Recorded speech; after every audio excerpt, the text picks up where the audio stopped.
दोस्तों नमस्कार। मैं सुनील कुमार यादव ननकू सिंह स्पोर्ट्स एकेडमी के नॉलेज हंट में आज आपको दुनिया की सभ्यताओं में से एक प्रमुख सभ्यता के बारे में बताने जा रहे हैं। दोस्तों, ये दुनिया है। आज ये बड़ी सभ्य नज़र आ रही है। आज आप देख रहे हैं हर चीज़ आपको हाथों पे, उंगलियों पे, कंप्यूटर पे मिलती है, लेकिन आज से लगभग 2-3 हज़ार साल पहले ऐसा कुछ नहीं था। दुनिया अपने अस्तित्व के लिए लड़ रही थी, लोग अपने अस्तित्व के लिए जी रहे थे। इस दुनिया में आपने बहुत सारी सभ्यताएं पढ़ी होंगी। मिस्र की सभ्यता जो थी वो अफ्रीका में इजिप्ट के पास थी। फिर आपने पढ़ा होगा दजला फरात की मेसोपोटामिया, ईरान इराक की सभ्यता थी, ये यहाँ पे सभ्यता थी। आपने माया और इंका की सभ्यताएं पढ़ रखी थी। ये ऐसी इधर चाइना में आपने पढ़ रखा था वांगू नदी घाटी की सभ्यता। ये जो इलाका है यहाँ पे एक सभ्यता थी, वांगू नदी घाटी की सभ्यता। दुनिया जब हम आज़ाद हुए और आज़ादी से पहले दुनिया अपने को सभ्य कहती थी, क्योंकि उनके पास अपनी सभ्यताएं थी। दोस्तों, हमारी कोई सभ्यता नहीं थी, इसलिए हम जो थे सिर्फ दुनिया की दूसरी सभ्यताओं से प्रेरित होते थे कि यार उनके यहाँ ऐसी सभ्यता है, हमारी ऐसी सभ्यता है। लेकिन दोस्तों, जब रेलवे लाइन बनी, भारत में रेल लाइन बिछी, और उसके बाद जब अंग्रेज़ों ने अपना व्यापार करना शुरू किया, कच्चा माल लाने के लिए उन्होंने जगह जगह रेलवे लाइन बिछाई, तो उन्होंने भी क्या किया, हिंदुस्तान में जो हिंदुस्तान और पाकिस्तान पहले एक ही था, तो उन्होंने कराची से और लाहौर के बीच में जब वो रेलवे लाइन बिछा रहे थे, तो वहाँ पर उन्होंने देखा कि उनको रेलवे लाइन में, आप जानते हैं कि रेल पत्थर डाले जाते हैं तो वहाँ नहीं मिल रहे होंगे, तो उन्होंने कराची और लाहौर के बीच में जो इलाका था वहाँ कुछ ईंटों के मकान दिखे, तो उन्होंने वो ईंटें डाली। हड़प्पा की जो चार्ल्स मेसन ने ईंटों रेलवे लाइन बनाई दोस्तों, वो कराची से लाहौर के बीच में रेलवे लाइन बनी। और ये जो रेलवे लाइन बनी, इससे जो ईंटें प्राप्त हुई, चूँकि वहाँ भवन बने हुए थे पुराने, मोहनजोदड़ो का मतलब ही मृतकों का टीला। वो 7 बार बसा और 7 बार उजड़ा। इसका मतलब 7 परतें थी, कई मकान बने होंगे, कई बार सभ्यता बनी, कई बार नगर बसा होगा, फिर उजड़ा होगा, फिर बसा होगा, फिर उजड़ा होगा, तो वहाँ पे मकान होंगे। तो उस सब सभ्यता में तो उससे जो ईंटें बनी, उन्होंने उससे रेलवे लाइन में डाल दी। तो इसके बाद क्या हुआ कि उनको जानकारी हुई कि यहाँ पे कोई सभ्यता है, तो कनिंघम महोदय ने पहला प्रयास किया उसको खुदाई कराने का, लेकिन वह असफल हो गए। फिर भारत में जॉन मार्शल के नेतृत्व में खुदाई की गई। जॉन मार्शल ने के नेतृत्व में जो खुदाई हुई, उसमें राखालदास बनर्जी और दयाराम साहनी ने खुदाई की। उस खुदाई में दयाराम साहनी ने सबसे पहले हड़प्पा की खोज की, हड़प्पा नगर की खोज की, जो रावी नदी के तट पर स्थित था। फिर दयाराम साहनी ने मोहनजोदड़ो की खोज की। इस प्रकार एक इलाका तैयार हो गया, जो काफ़ी बड़ा इलाका निकला। ये अफगानिस्तान से लेके ये जो था उत्तर प्रदेश तक लेता हुआ ये इलाका बन गया।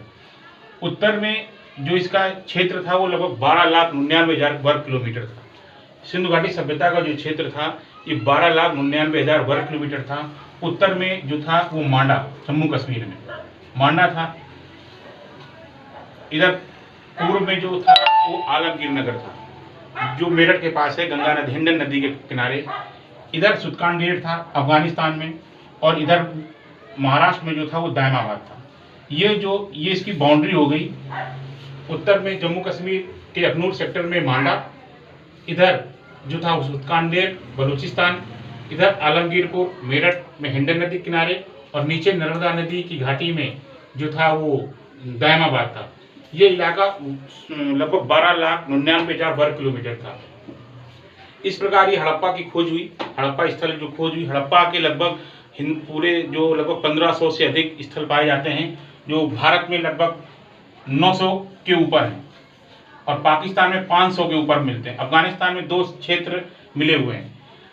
इसकी जो खुदाई हुई, जो सबसे पहले नगर मिला हड़प्पा, इसको पहले हम सिंधु घाटी सभ्यता के नाम से जानते थे। ये फिर विवाद हो गया, कोई सिंधु घाटी के पास ही सारे नगर नहीं मिले।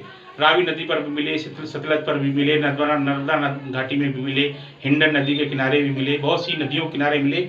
ये तो फिर जो सबसे पहला स्थल खोजा गया था हड़प्पा, इसी के नाम पर इस सभ्यता का नाम रखा गया, हड़प्पा सभ्यता। हड़प्पा की खोज जो थी वो माधव से दयाराम साहनी ने 1921 में, और मोहनजोदड़ो की खोज राखालदास बनर्जी ने, जो सिंधु नदी के तट पर था, ये 1922 में। चनहुदड़ो अर्नेस्ट मैके ने 1925 में खोजा।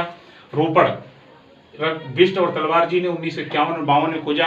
ये बहुत महत्वपूर्ण है। रोपड़ इसलिए महत्वपूर्ण है कि जब हमारा देश आज़ाद हो गया तो हमारे पास कोई भी एविडेंस नहीं था कि हमारे यहाँ भी सभ्यता थी। पाकिस्तान चूँकि अलग हो चुका था 1947 में, तो वो डंके की चोट पे कहता था कि हमारी सभ्यताएं बहुत प्राचीन हैं। हिंदू हमारे क्योंकि सारे क्षेत्र उस समय तक वहीं मिले थे। ये रोपड़ आज़ादी के बाद पहला क्षेत्र मिला था, तो इससे हमको कहने को अवसर मिला कि नहीं, सभ्यता जो थी ये पूरे हिंदुस्तान में भी ये सभ्यता थी। तो ये विश्व इसके बाद बनमाली, ये रविन्द्रनाथ बिष्ट ने खोजा 1973-74 में। लोथल ये गुजरात में है। लोथल एक बहुत बड़ा बंदरगाह था, एक बहुत बड़ा स्टेडियम मिला यहाँ पर भोगवा नदी के तट पर। कालीबंगा राजस्थान में, घग्गर नदी के किनारे। कालीबंगा को कालीबंगा इसलिए कहते हैं क्योंकि वहाँ पे कांच की चूड़ियाँ मिली। और सबसे बड़ी बात है, यहाँ पे 6000 ईसा पूर्व जूते हुए खेत के साक्ष्य मिले हैं। अग्निकुंड मिला हुआ है जूते हुए। इसका मतलब सभ्यता बहुत प्राचीन है दोस्तों। सिंधु घाटी सभ्यता जो है, इसकी लिपि आज तक नहीं पढ़ी गई है। जबकि आज कंप्यूटर का ज़माना है, सारी लिपियां पढ़ ली गई। इसको न पढ़ने का कारण क्या है? बहुत से विद्वानों का मत है कि अगर ये लिपि पढ़ ली गई तो दुनिया में बहुत परिवर्तन हो जाएगा, लोग क्या सोचेंगे, क्या है। बहुत से रहस्य इस लिपि में हैं। और ये लिपि जो है वो ब्राह्मी लिपि से मिलती जुलती है। ये चित्राकार लिपि, चित्रों के आधार पर। मान लो जैसे हमें सूर्य प्रकाश लिखना है, सूर्य प्रकाश किसी का नाम है तो सूर्य बना दिया और प्रकाश बना दिया। लिपि के आधार पर ऐसी कुछ है जिसके आधार पर ये सभ्यता है।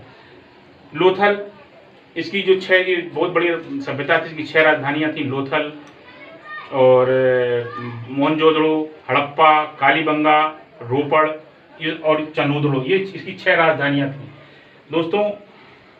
अब ये आता है ये सभ्यता कब से कब तक थी। अलग अलग विद्वानों को अलग अलग मत है। बुली महोदय कहते हैं ये 2800 ईसा पूर्व की सभ्यता थी। मार्शल साहब कहते हैं 3000 ईसा पूर्व सभ्यता थी। फेयर सर्विस कहते हैं 3500 से लेकर 1500 के बीच में ये सभ्यता विकसित हुई। व्हीलर महोदय का मत है कि 2500 ईसा पूर्व से 1700 ईसा पूर्व तक रही। अल्विन का मत है 2150 से 1750 के बीच में रही।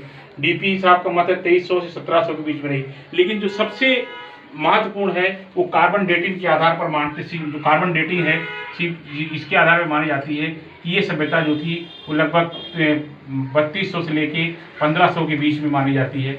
ये 3000 ईसा पूर्व से लेके 1500 ईसा पूर्व तक की सभ्यता मानी जाती है दोस्तों। अगले वीडियो में मैं आपको हर नगर में क्या मिला, क्यों महत्वपूर्ण है ये सभ्यता, उस विषय में बताऊंगा। मेरा वीडियो अच्छा लगा लाइक करें, सब्सक्राइब करें। जय हिंद, वंदे मातरम।